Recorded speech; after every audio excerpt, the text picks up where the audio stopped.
God, and God promised him that he would not die until he had seen the Messiah being Jesus. So patience, many, many decades, not only to translate, but also especially to wait for the coming of the Lord. And the second person, of course, was Anna, the prophetess Anna, of whom we just heard. And we heard the evangelist Luke writes of her that she was worshiping, fasting, and praying. And she was also waiting for the Messiah. Well, did you know what these two people had in common, Simeon and Anna, while they were waiting for decades? Well, they prayed, they hoped, and they worshiped God. They were in the temple. So it could have seemed fanciful to some. Why are you waiting for all these years? Nothing's going to happen. The Messiah's not going to come. But they paid no heed to that. They continued being in the temple, worshiping, praying, and fasting. We heard all of these things. So remember that Simeon and Anna were not born holy people. No, they acquired these virtues by making use of the time that they had.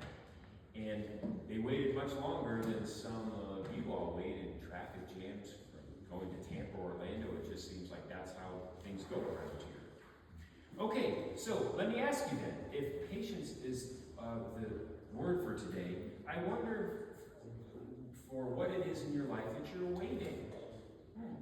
Many of us are often waiting, sometimes to find a new job or a career, for some for our health to return, for some a sentence imposed on us, or a timoria, we're waiting for that to expire so we can live a life again.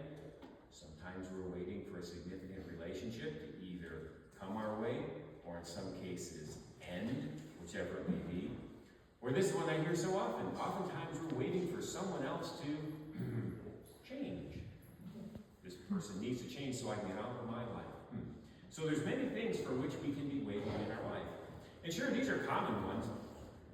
But the question is, as we're waiting for whatever it may be, what is our response? Well, you can see by the looks on people's faces and things people say, oftentimes when people are waiting, well, they're feeling anxious. People worry like crazy. People do funny things sometimes, or can I say engage in certain behaviors, high-risk behaviors, just to try to deal with the stress of having to wait. Sometimes people are in just constant motion. They confuse activity with accomplishment. People are just to try to distract themselves, just keeping busy with no purpose other than trying to distract themselves. But in other words, not being patient.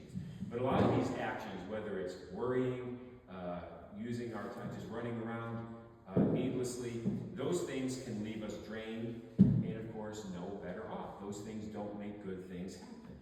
What else can we do then when we're in these times? Again, when patience is required. I say often, patience is always rewarded. So instead of worrying, becoming anxious, engaging in high-risk behaviors, what are some other things we can do when we need to be patient? Well, the Lord perhaps presented us with something different today. And that is the saintly way, the ascetic way, and it's called patience. Remember, St. Paul says in his letter to the Corinthian church that love is patient. That's the first thing he says. Love is patient, love is kind, but the first thing that love is patient. So remember what Simeon and Anna did. They didn't get anxious, they didn't worry, they didn't get in arguments with people. No, they didn't doubt God, they worshiped, prayed, and fasted. Okay, that's what we're doing today. That's some of the things that we're doing today. In other words, they were active. They didn't just stand by idly. No, they were active as they were being patient. Not sitting by idly, having their anxiety increase and their stress increase and doing nothing. No, they were active. Okay, so you may be saying, oh, okay, Father Gregory, there you go again. You really don't live in the real world. You talk about all these virtues and things, but you don't really know how life works. And I have to say, you have a point. I know that I'm a little clueless at times, and feeding meadows, I just don't understand some of these things. But for me, that's okay. The point is, I want to try to make a point to you that if we want to transform our worry and our impatience into something spiritually profitable, because remember, our goal here as Christians, the goal of our lives is to obtain salvation. And that occurs by the purification of our souls. And so these are ways that we can purify our souls. Always relying on God's mercy and asking for God's mercy. So remember, we have everything we need here in the church for us to obtain salvation. I'm talking, yes, the sacraments, but I'm also talking about the faith, the way to live and exercise our faith. So think about it. When we're here today in church, all the senses we can use, again, for worship, prayer, and fast. So, for example, remember that we use our sight. We use our sight to see the icons. We see the beautiful icons. You saw the icon of the presentation, the papadi, when you walked in. It's there in a larger icon on the back wall, on the third panel. Okay, so the saints are like us. They're human. They are human. And so they give us hope that as we go forward, we too can become holy, because that's what we're called to do, again, if we exercise our faith by God's grace. Then, so we use our sight. We also use our hearing to understand and listen to all the great things that God has done to us. And you'll hear for the children's homily today, or should I say catechetical lesson, we'll hear about the good news. Do you know what the good news is? The Evangelia, the good news? If you don't, remember, there's things we can hear. And of course, we use our mouth. We read in the Psalms that taste and see that the Lord is good. In other words, to receive the Eucharist. These are the things that we need to do for salvation.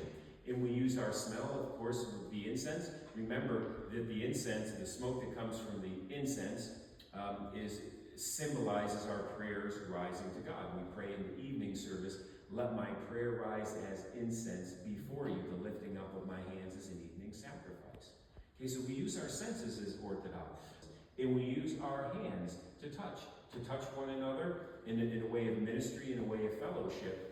And also use our hands and touch to serve the Lord and to serve others. In this blessed community of St. Sophia, there's many, many opportunities to serve. So finally then, as we find ourselves at different points in our lives, confronted and teased by worry or anxiety or uncertainty, in those times we can look at the examples of Simeon and Anna who were patient. And you say, okay, well they were praying, but yeah, what were they praying? Remember, as Orthodox, St. Paul says, he says to pray at all times, pray ceaselessly. Yes, okay, some are able to pray the Noetic prayer, the Jesus prayer, while they're sleeping and while they're doing things. But remember that we can also, our prayer, pray continuously, also means to live our life as a prayer. In other words, to live a godly life. This is also how we pray. Okay, so finally then we hear in the scriptures, I'll leave you with this. But let patience have its perfect work, that you may be perfect and complete, lacking nothing. These are the words of St. Paul. Let patience have its perfect work, that you may be perfect and complete, lacking nothing. So we can't be perfect and complete without having the virtue of patience.